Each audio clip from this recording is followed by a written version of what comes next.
പീതാംബരം കരവിരാജിത ചക്രശംഖ കൗമോദഗീ സരസിജം കരുണാസമുദ്രം രാധാസഹായമതിസുന്ദരമന്ദഹാസം വാതാലയേശമനിശം ഹൃദി ഭാവയാമി.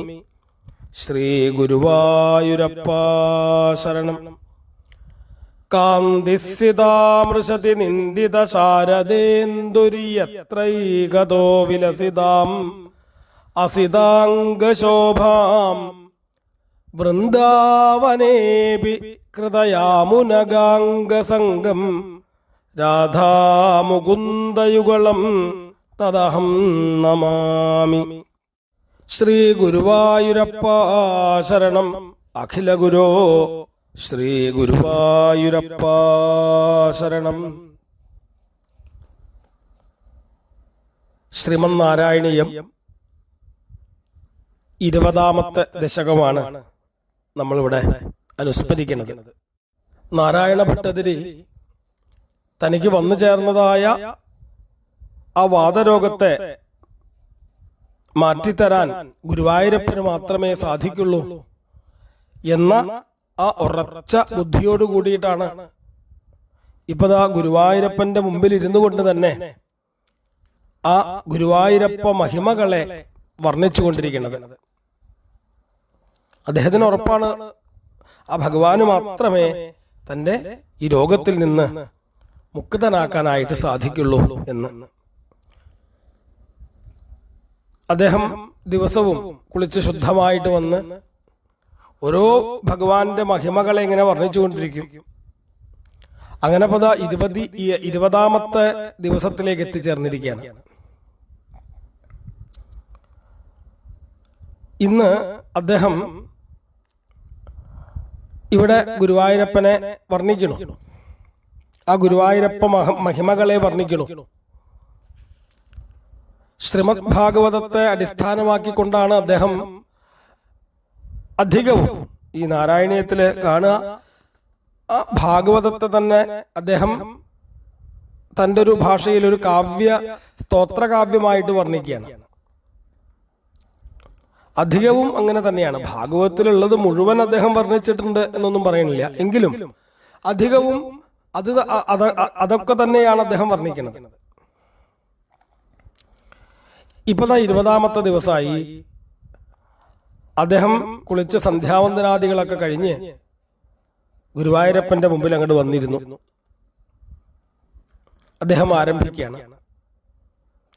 ഈ 20ാമത്തെ ദശകം ശ്രീമദ് ഭാഗവതത്തിൽ തന്നെ പഞ്ചമസ്കന്ധത്തിൽ വർണ്ണിക്കുന്ന 3, 4, 5, 6 എന്നിങ്ങനെ 4 അധ്യായങ്ങളിൽ പറഞ്ഞ ആ അത്യത്ഭുതമായ ഋഷഭയോഗീശ്വരന്റെ ചരിത്രമാണ് ഇവിടെ വർണ്ണിക്കുന്നത് 20ാമത്തെ ദശകത്തിൽ. ഭാഗവത്തിൽ പറഞ്ഞതുപോലെ വിസ്തരിച്ച് അദ്ദേഹം വർണ്ണിച്ചിട്ടൊന്നുമില്ല, സാധിക്കൂല. കാരണം 10 ശ്ലോകങ്ങളാണ് അദ്ദേഹം വർണ്ണിക്കുക. 10 ശ്ലോകങ്ങളെ കൊണ്ടാണ് ആ ഈശ്വര മഹിമകളെ അദ്ദേഹം വർണ്ണിക്കുക എന്നുള്ളത്. ഇവിടെ അദ്ദേഹം ആരംഭിച്ചു. പ്രിയവ്രതസ്യ പ്രിയപുത്രഭൂതാദാഗ്നിധ്രരാജാദുദിതോ ഹി നാഭി ത്വാം ദൃഷ്ടവാനിഷ്ടദമിഷ്ടിമധ്യേ തവൈവ തുഷ്ട്യൈ കൃതയജ്ഞകർമ്മ. പ്രിയവ്രതസ്യ പ്രിയപുത്രഭൂതാത് ആഗ്നീധ്രരാജാത് ഉദിതഃ നാഭിഃ. പ്രിയവ്രതന്റെ സ്വയംഭൂപുത്രനായ ആ പ്രിയവ്രതന്റെ പുത്രനായ ജ്യേഷ്ഠപുത്രനായിട്ടുള്ള ആ പ്രിയവ്രതന്റെ ജ്യേഷ്ഠപുത്രനായ ആഗ്നീധ്രൻ എന്ന രാജാവിൽ നിന്ന് നാഭി എന്ന പേരിൽ ഒരു പുത്രൻ ജനിക്കുകയാണ്. നാഭിയെ കൂടാതെ അനവധി നാഭി, കിംപുരുഷ, ഹരിവരുഷ, ഏളാവൃത തുടങ്ങിയിട്ടുള്ള പുത്രന്മാരൊക്കെ അഗ്നിധരനുണ്ട്. അതിൽ ജ്യേഷ്ഠപുത്രനാണ് നാഭി. അദ്ദേഹം ആഗ്നീധ്രനിൽ നിന്ന്, പ്രിയവ്രതപുത്രനായ ആഗ്നീധ്രനിൽ നിന്ന് ജനിച്ചു. അദ്ദേഹമാണെങ്കിലോ, ഈ നാഭി മഹാരാജാവ് എങ്ങനെയുള്ള ആളാ? തവയേവ തുഷ്ട്യൈ കൃതയജ്ഞകർമ്മ. അദ്ദേഹം ശ്രേഷ്ഠനായിട്ടുള്ള ഒരു പുത്രൻ തന്നെയായിരുന്നു. ഭഗവാനെ അങ്ങയെ സന്തോഷിപ്പിക്കാൻ വേണ്ടി എത്രയോ സൽക്കർമ്മങ്ങൾ ചെയ്തവനായിരുന്നു ഈ നാഭി എന്നുള്ള അഗ്നിധ്രപുത്രൻ. എത്രയോ യാഗങ്ങളും അദ്ദേഹം അനുഷ്ഠിച്ചു.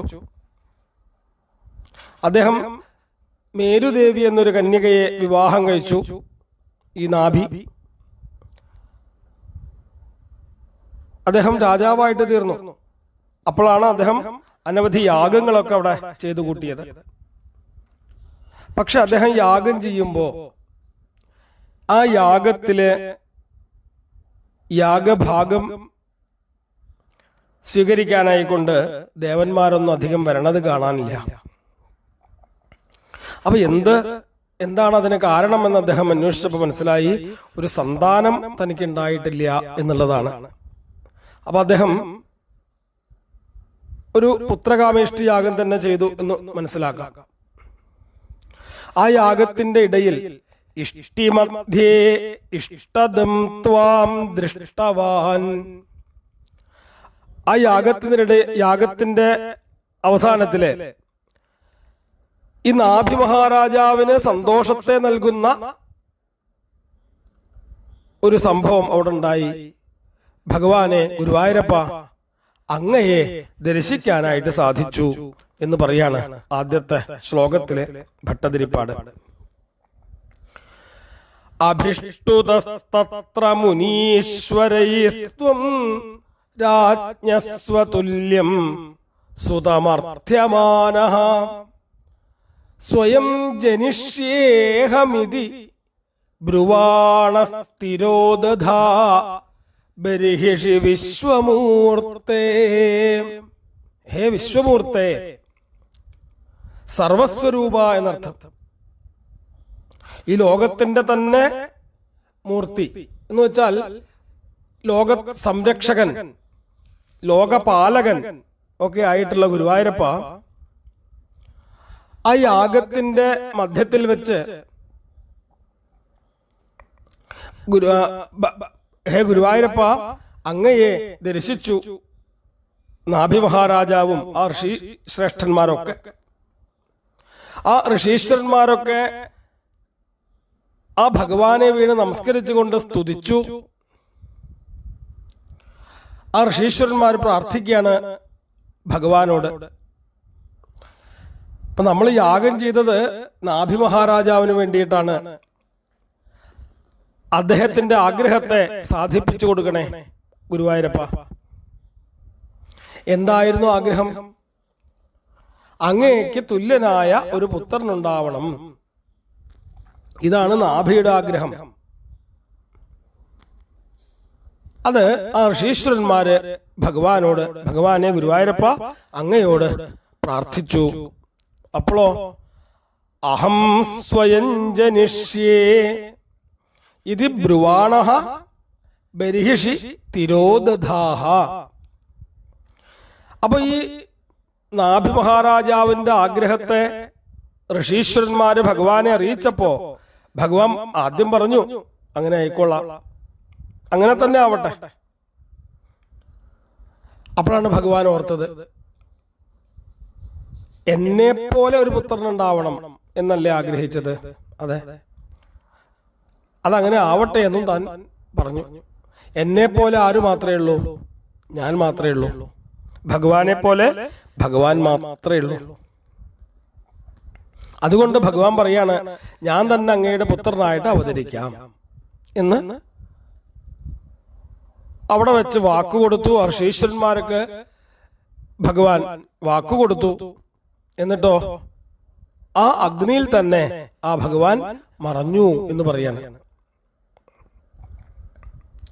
ഇവിടെ ഭഗവാന് തുല്യനായിട്ട് ഭഗവാൻ മാത്രമേ ഉള്ളൂല്ലോ. അതുകൊണ്ടാണ് ഭഗവാൻ തന്നെ താൻ തന്നെ അവതരിക്കാം, പുത്രനായിട്ട് അവതരിക്കാമെന്ന് വാക്കുകൊടുത്തത്. അടുത്ത ശ്ലോകത്തില് ആ ഋഷഭാവതാരത്തെ വർണ്ണിക്കുകയാണ്. നാഭിയുടെയും മേരുദേവിയുടെയും പുത്രനായിട്ട് ഭഗവാൻ ഋഷഭദേവനായിട്ട് അവതരിച്ചു എന്ന് പറയാണ് അടുത്ത ശ്ലോകത്തില്. നാഭിപ്രിയായാമഥ മേരുദേവ്യാം ത്വമംശതോ ഭൂഃ ഋഷഭാഭിധാന അലോകസാമാന്യഗുണപ്രഭാവ പ്രഭാവിതാശേഷജനപ്രമോദ.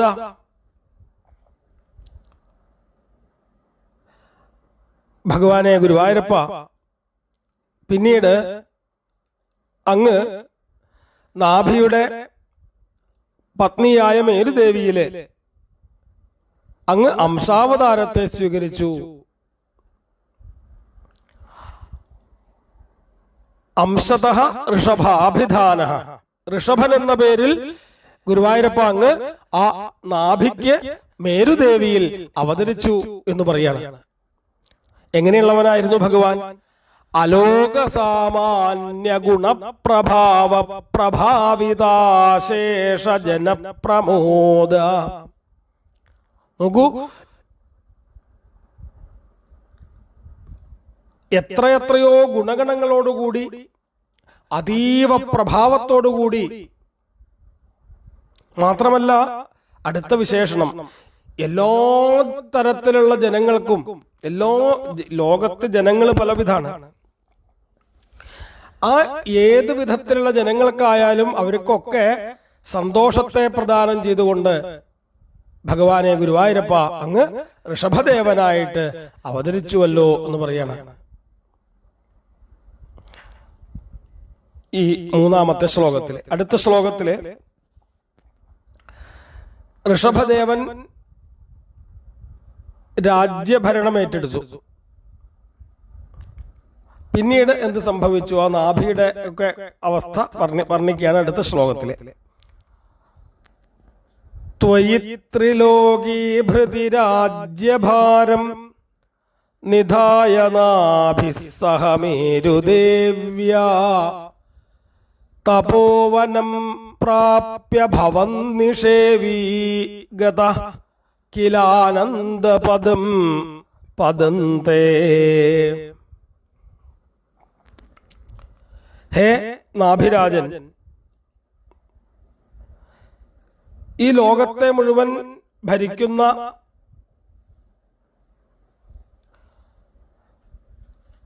ഗുരുവായൂരപ്പ അങ്ങയില് ഈ രാജ്യഭാരമെല്ലാം നൽകിയിട്ട്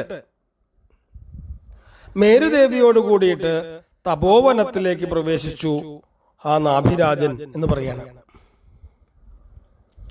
അദ്ദേഹം അങ്ങനെയാണ്, തന്റെ പുത്രനായിട്ട് വന്നിരിക്കുന്നത് സാക്ഷാൽ ഈശ്വരനാണ് എന്ന് നാഭിക്ക് ബോധ്യമായി. അപ്പൊ തനിക്ക് കിട്ടിയതായിട്ടുള്ള ആ ഭൂഭാഗത്തെ ആ ഭഗവാന് തന്നെ സമർപ്പിച്ച്, ഭഗവാൻ നൽകിയ ആ ഭൂഭാഗത്തെ ഭഗവാന് തന്നെ സമർപ്പിച്ച് അദ്ദേഹം നാഭി മഹാരാജാവ് തപോവനത്തിലേക്ക് പ്രവേശിച്ചു. എന്നിട്ടോ ഭവൻ നിഷേവി ആനന്ദപദം തേ പദം ഗതഃ കില. ഗുരുവായൂരപ്പ അങ്ങയെ തന്നെ വേണ്ട വിധത്തിൽ സേവിച്ച് പരമ ആനന്ദത്തെ പ്രദാനം ചെയ്യുന്ന അങ്ങയുടെ പദത്തെ തന്നെ ആ നാഭി മഹാരാജാവ് പ്രാപിച്ചു മേരുദേവിയോട് കൂടിയിട്ട് എന്ന് പറയാണ്.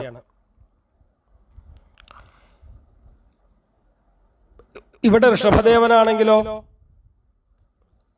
അതിമനോഹരമായിട്ടാണ് രാജ്യഭരണം ചെയ്തു പോകുന്നത്. ഋഷഭദേവന്റെ കാലത്ത്, ഋഷഭദേവൻ ഭരിക്കുന്ന കാലത്ത്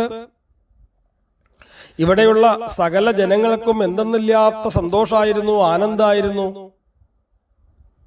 എല്ലാ ജനങ്ങളെയും സന്തോഷിപ്പിക്കാൻ സാധിച്ച ഒരു രാജാവ് കൂടിയായിരുന്നു ആ ഋഷഭദേവൻ എന്ന് പറയാണ്. അന്നുവരെ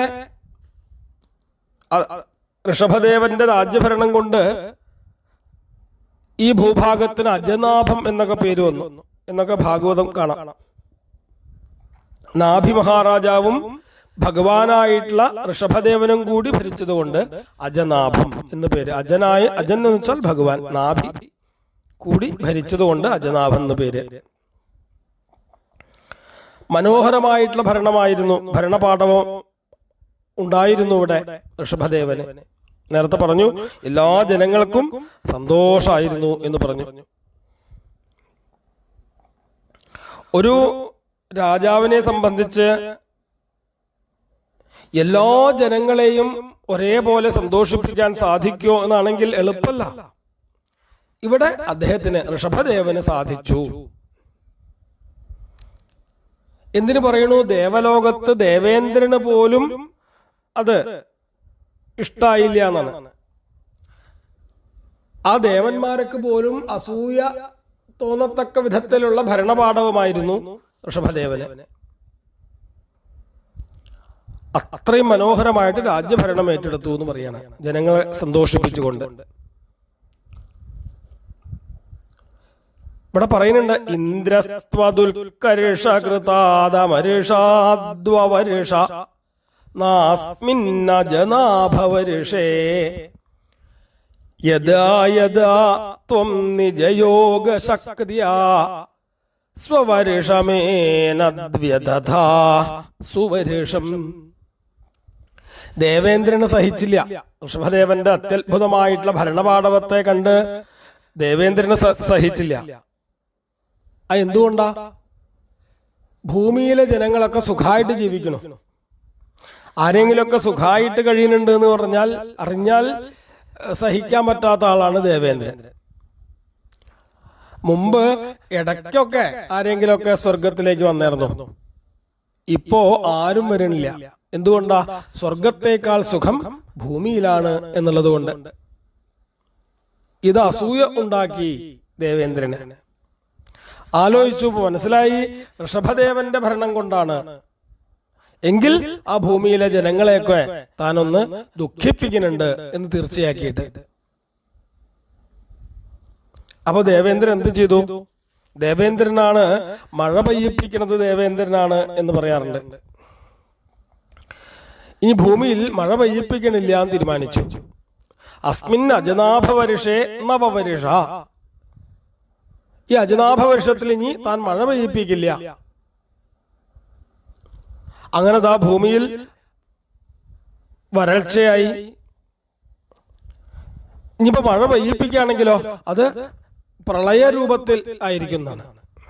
എന്തായാലും ജനങ്ങളെ ബുദ്ധിമുട്ടിക്കുക എന്നുള്ളത് ദേവേന്ദ്രൻ ഉദ്ദേശിച്ചു. തദ്വാ ത്വമേന സ്വവരുഷം. വെള്ളം കിട്ടാതെ കണ്ടായപ്പോ ഋഷഭദേവനായിട്ടുള്ള ഭഗവാനെ, ഗുരുവായൂരപ്പ അങ്ങ് എന്ത് ചെയ്തു? അജനാഭം എന്നു പേരിലുള്ള തന്റെ ഈ ഭൂഖണ്ഡത്തെ സ്വയോഗശക്തിയാ സുവരുഷം വ്യദധാഹ. തന്റെ യോഗബലം കൊണ്ട് ധാരാളം മഴ പെയ്യിപ്പിച്ചുകൊണ്ട് എല്ലാ ജനങ്ങളെയും ആ ഋഷഭദേവൻ തന്റെ തപോബലം കൊണ്ട്, യോഗബലം കൊണ്ട് ജനങ്ങൾക്ക് വേണ്ടതൊക്കെ അപ്പോഴും കൊടുത്തു എന്ന് പറയാണ്. ജനങ്ങൾക്ക് വേണ്ടത് എന്താ? വെള്ളമാണ്. ആ ധാരാളം മഴ പെയ്യിപ്പിച്ചുകൊണ്ട് ജനങ്ങൾക്ക് വേണ്ട വെള്ളമെല്ലാം നൽകി. ഇപ്പൊ ജനങ്ങളുടെ ദുഃഖമെല്ലാം ഇല്ലാതെ കണ്ടായി തീർന്നു. കുറച്ചു കഴിഞ്ഞ് ദേവേന്ദ്രൻ വന്നു നോക്കി. ഇപ്പോ ഭൂമിയിലെ ജനങ്ങളൊക്കെ ദുഃഖിക്കാവൂന്ന് കരുതി നോക്കിയപ്പോഴോ ആര് ദുഃഖിക്കണു? ഋഷഭദേവന്റെ അത്യത്ഭുതമായിട്ടുള്ള ഭരണപാഠവം കൊണ്ട് ജനങ്ങൾ മുഴുവൻ സന്തോഷിക്കുകയാണ് ചെയ്യണത്. ഇവിടെ നേരത്തെ ദേവേന്ദ്രൻ മഴ പെയ്യിപ്പിക്കണ സമയത്ത് കുറെ മഴ പെയ്യിപ്പിക്കും, പിന്നെ കുറെ നാളുണ്ടാവില്ല. ഇങ്ങനെയൊക്കെ ആയിരുന്നു എങ്കിൽ ഇപ്പൊ എന്താണോ ജനങ്ങൾക്ക് വേണ്ടത് അതങ്ങനെ അപ്പപ്പോ കിട്ടിക്കൊണ്ടേയിരുന്നു എന്നാണ്. ജിതേന്ദ്രദത്താം കമനീം ജയന്തീമഥോദ്വഹന്നാത്മരതാശയോപി അജീജനസ്തത്ര ശതം തനൂജാൻ യേഷാം ക്ഷിതീശോ ഭരതോഗ്രജന്മാ. പിന്നീട് ഹേ ഗുരുവായൂരപ്പ, ബ്രഹ്മനിമഗ്ന ഹൃദയനാണെങ്കിലും ജിതേന്ദ്രദത്താം കമനീം ജയന്തീം ഉദ്വഹൻ. പിന്നീട് ഗുരുവായൂരപ്പ അങ്ങ് എന്ത് ചെയ്തു? ദേവേന്ദ്രൻ തന്റെ തെറ്റ് മനസ്സിലാക്കി. താൻ ഇപ്പതാ പരീക്ഷിക്കാൻ പുറപ്പെട്ടത് ഗുരുവായൂരപ്പനെയായിരുന്നു എന്ന് മനസ്സിലാക്കി, തന്റെ തെറ്റ് മനസ്സിലാക്കി ഭഗവാനെ വീണ് നമസ്കരിക്കാൻ വേണ്ടി ഭൂമിയിലേക്ക് വരുമ്പോ തന്റെ ആ വളർത്തുപുത്രിയായിട്ടുള്ള ജയന്തിയെയും കൂടെ കൂട്ടി വീണ് നമസ്കരിക്കുകയാണ് ദേവേന്ദ്രൻ. ക്ഷമിക്കണേ ക്ഷമിക്കണേ എന്ന് പറഞ്ഞു. ഭഗവാൻ അങ്ങനെ പെട്ടെന്നൊന്നും ക്ഷമിച്ചില്ല. ഋഷഭദേവൻ പറഞ്ഞു, ദേവേന്ദ്ര, ഞാൻ നിനക്കൊരു ജോലി തന്നിട്ടുണ്ട്, ആ ജോലിയെ നീ കൃത്യമായിട്ട് ചെയ്യുക, അത്രേ വേണ്ടൂ. അല്ലാണ്ട് എന്നെയൊക്കെ പരീക്ഷിക്കാൻ പുറപ്പെട്ടു കഴിഞ്ഞാൽ ഇപ്പൊ ഞാൻ ക്ഷമിക്കണു, ഇനി അങ്ങനെ ആവില്ല എന്ന് പറയാണ്. എന്നാലും ഋഷഭദേവനുമായിട്ട് ആ ഒരു ബന്ധത്തെ കൂട്ടി ഉറപ്പിക്കാൻ വേണ്ടിയിട്ട് തന്റെ ആ വളർത്തുപുത്രിയായിട്ടുള്ള ജയന്തിയെ ഋഷഭദേവന് വിവാഹം കഴിച്ചു കൊടുക്കാണ്. തത്ര ശതം തനൂജാൻ അജീജനഃ. ആ ജയന്തിയില് ഋഷഭദേവന് 100 പുത്രന്മാരുണ്ടായി എന്ന് പറയാണ്. ഇവിടെ 100 എന്നൊക്കെ പറയുമ്പോൾ കൃത്യമായിട്ടുള്ളൊരു സംഖ്യയാണെന്നും ധരിക്കണ്ട. അനവധി എന്നൊരർത്ഥം അവിടെ സ്വീകരിച്ചാൽ മതി. അനവധി പുത്രന്മാരുണ്ടായിരുന്നു എന്ന് വിചാരിച്ചാൽ മതി. യേഷാം ക്ഷിതീശഃ ഭരതഃ അഗ്രജന്മ. ആ 100 പുത്രന്മാരിൽ ഭരതൻ എന്ന ഒരു പുത്രനാണ് ജ്യേഷ്ഠപുത്രനായിട്ട് തീർന്നത്. ആദ്യത്തെ പുത്രനാണ് ഭരതൻ. ഋഷഭദേവന് ശേഷം ഈ ഭൂഭാഗത്തിന്റെ ഭരണവും ഏറ്റെടുക്കുന്നത് ഭരതൻ തന്നെയാണ്. നവാഭവൻ യോഗിവരാ നവാന്യേ ത്വപാലയൻ ഭാരതവർഷഖണ്ഡാൻ സൈകാ ത്വശീതീസ്തവ ശേഷപുത്രാസ്തപോബലാത് ഭൂസുരഭൂയമീയോ. ജ്യേഷ്ഠപുത്രനാണ് ഭരതൻ എന്ന് പറഞ്ഞു. പിന്നെ ഒരു 9 പേര്. കവിർഹരിരന്തരിക്ഷ പ്രബുദ്ധ പിപ്പലായന ആവിർഹോത്രോദ്രുമിളമസ കരഭാജന. 9 പേര്. ഇവര് നവയോഗികള് എന്ന പേരിലാണ് അറിയപ്പെട്ടത്. ആ നവയോഗികളെ കുറിച്ച് ഒന്ന് സൂചിപ്പിച്ചു.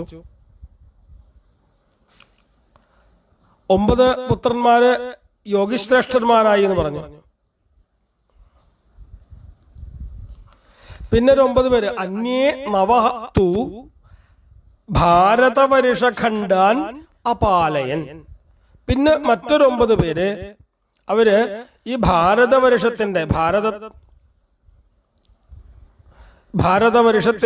ഭാഗങ്ങളെ പരിപാലിച്ചു എന്ന് പറഞ്ഞു.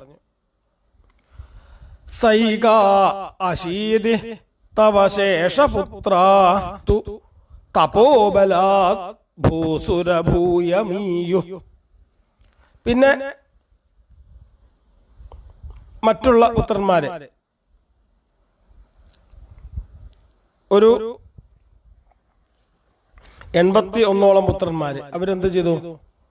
തപശക്തി കൊണ്ട്, തപോബലം കൊണ്ട് ബ്രാഹ്മണന്മാരായ ബ്രാഹ്മണന്മാരായിട്ട് തീർന്നു എന്ന് പറഞ്ഞു. ഉക്ത്വാ സുതേഭ്യോഥ മുനീന്ദ്രമധ്യേ വിരക്തി ഭക്തി അന്വിത മുക്തി മാർഗം സ്വയംഗത പാരമഹംസ്യ വൃത്തിമധാ ജഡോന്മത്ത പിശാചര്യാം. പിന്നീട് ഗുരുവായൂരപ്പ, ഋഷഭദേവനായ ഗുരുവായൂരപ്പ, അങ്ങ് ഋഷിശ്രേഷ്ഠന്മാരുടെ ഒക്കെ നടുക്ക് വെച്ച് തന്റെ പുത്രന്മാർക്ക് സുതേഭ്യ വിരക്തി ഭക്തി അന്വിത മുക്തി മാർഗം ഉക്തവ. തന്റെ പുത്രന്മാർക്കൊക്കെ ഋഷീശ്വരന്മാരുടെ മധ്യത്തിൽ വെച്ച് തന്റെ പുത്രന്മാർക്കൊക്കെ ഭക്തി വൈരാഗ്യങ്ങൾ ഉണ്ടാവാൻ ഉതകുന്ന രീതിയിലുള്ള ആ മുക്തി മാർഗത്തെ ഒക്കെ ഉപദേശിച്ചു കൊടുത്തിട്ട് ഋഷഭദേവൻ അവിടെ മുക്തി മാർഗത്തെ ഒക്കെ ഉപദേശിക്കുന്നുണ്ട്. ഭാഗവതത്തിലൊക്കെ പറയും, നായന്തേഹോ ദേഹഭാജാന്ത്രലോകേ കഷ്ടാൻ കാമാൻ അർഹതേ വിഭുജായേ തപോ ദിവ്യം പുത്രകാ യേന സത്വം ശുദ്ധേദ്യസ്മാത് ബ്രഹ്മസൗഖ്യം ത്വനന്തം. തന്റെ പുത്രന്മാരെയൊക്കെ വിളിച്ചു വരുത്തി അവരോട് ചോദിച്ചു, എന്തിനാണ് ഈ ജീവിതം? മനുഷ്യനായിട്ട് ഇങ്ങനെ ജന്മം കിട്ടിയിട്ട് ആ മനുഷ്യ ജന്മം കൊണ്ട് എന്താണ് ചെയ്യേണ്ടത് എന്ന് കുട്ടികളോടൊക്കെ ചോദിച്ചപ്പോ കുട്ടികൾ ഓരോരുത്തരും ഓരോ ഉത്തരമൊക്കെ കൊടുത്തു. അവസാനം ഋഷഭദേവൻ തന്നെ പറയാണ് എന്തിനു വേണ്ടിയിട്ടാണ് എന്ന്. ജീവിതം എന്നുള്ളത് സുഖിക്കാൻ വേണ്ടിയിട്ടാണ്. പിന്നീട് പറയാണ് എന്താണ് സുഖം? ബ്രഹ്മസൗഖ്യം ത്വനന്തം. അനന്തമായിട്ടുള്ള, അന്തമില്ലാത്ത, ഒരിക്കലും അവസാനിക്കാത്തതായ ആ ബ്രഹ്മസൗഖ്യത്തെ നേടിയെടുക്കാൻ വേണ്ടിയിട്ടാണ് ഈ ജീവിതം എന്ന് പറഞ്ഞു. ബ്രഹ്മസൗഖ്യം ത്വനന്തം. ആ ബ്രഹ്മസൗഖ്യത്തെ, ബ്രഹ്മാനന്ദത്തെ നേടാൻ വേണ്ടിയിട്ട് എന്ത് ചെയ്യണം? മഹത് സേവാം ദ്വാരമാഹുർവിമുക്തേ. സജ്ജന സേവ ചെയ്യുക. അത് തന്നെ, സജ്ജനങ്ങളെ സേവ ചെയ്തു കഴിഞ്ഞാൽ അത് മുക്തിക്കുള്ള മാർഗത്തെ നമുക്ക് കാട്ടിത്തരുന്നു. മുക്തിയുടെ വാതില് തുറക്കപ്പെടുന്നതാണ് എങ്ങനെയായാൽ സജ്ജന സേവ ചെയ്തു കഴിഞ്ഞാൽ, സജ്ജനങ്ങളെ വന്ദിച്ചു കഴിഞ്ഞാൽ.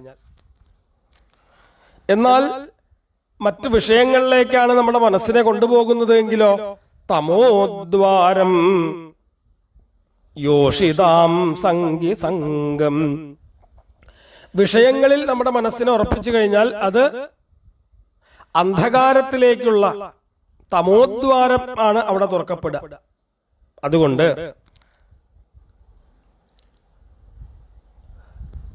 സജ്ജന അഗ്രേസരന്മാരെ വീണ് നമസ്കരിക്കുക, അവരെ വന്ദിക്കുക, അവരുടെ പാദസേവ ചെയ്യുക, ഇതൊക്കെ ചെയ്തു കഴിഞ്ഞാൽ സജ്ജന സേവ കൊണ്ട് തന്നെ ബ്രഹ്മസൗഖ്യം ത്വനന്തം, ബ്രഹ്മസൗഖ്യം എന്ന അനന്തമായിട്ടുള്ള ആ പരമമായിട്ടുള്ള സുഖത്തെ നമുക്ക് ലഭിക്കും എന്നിങ്ങനെ ഉപദേശങ്ങളൊക്കെ കൊടുത്തിട്ടുണ്ട്.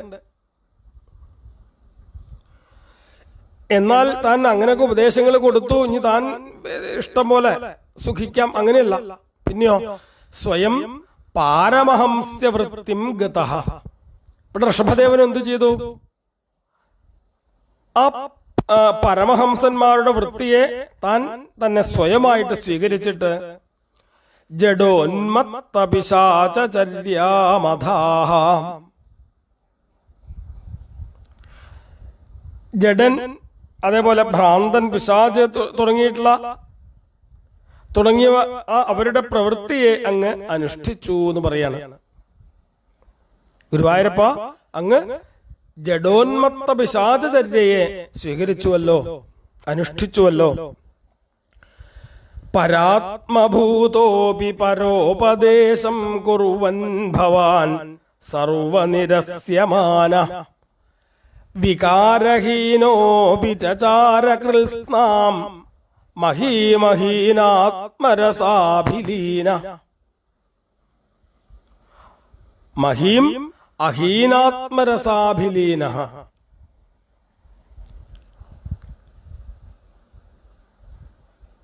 അങ്ങ് ഭവാൻ പരാത്മഭൂതഃ അപി, അങ്ങ് ആ ബ്രഹ്മഭാവത്തെ പ്രാപിച്ചവനാണ്.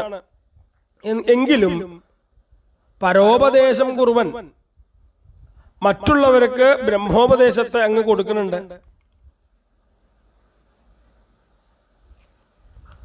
സർവനിരസ്യമാനഃ വികാരഹീനഃ.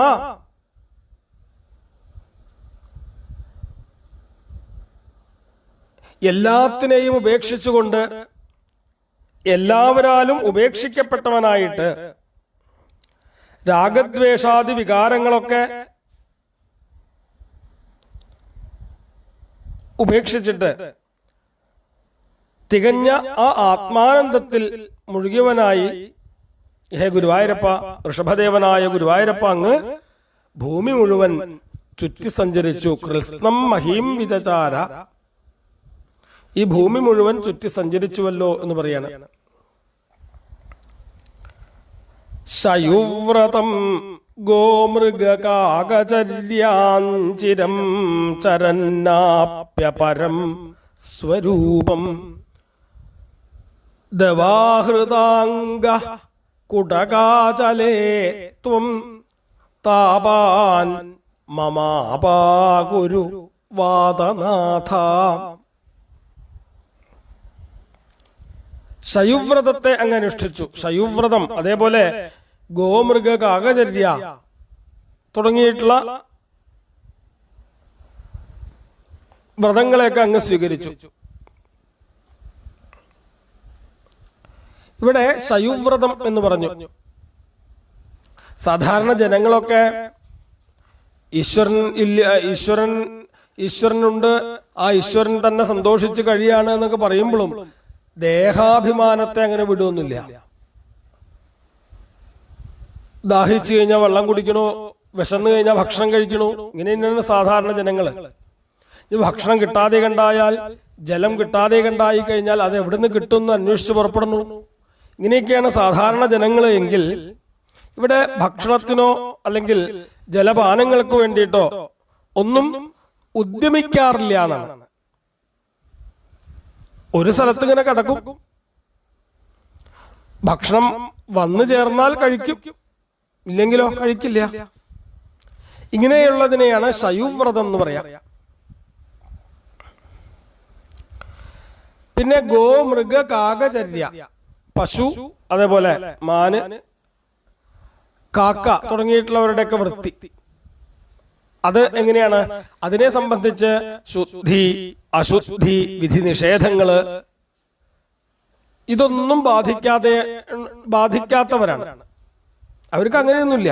ശുദ്ധിയായിട്ടുള്ള ഭക്ഷണം കിട്ടിയാലും അശുദ്ധിയായിട്ടുള്ള ഭക്ഷണം കിട്ടിയാലും ഒക്കെ അവ കഴിച്ചുകൊണ്ടിരിക്കും.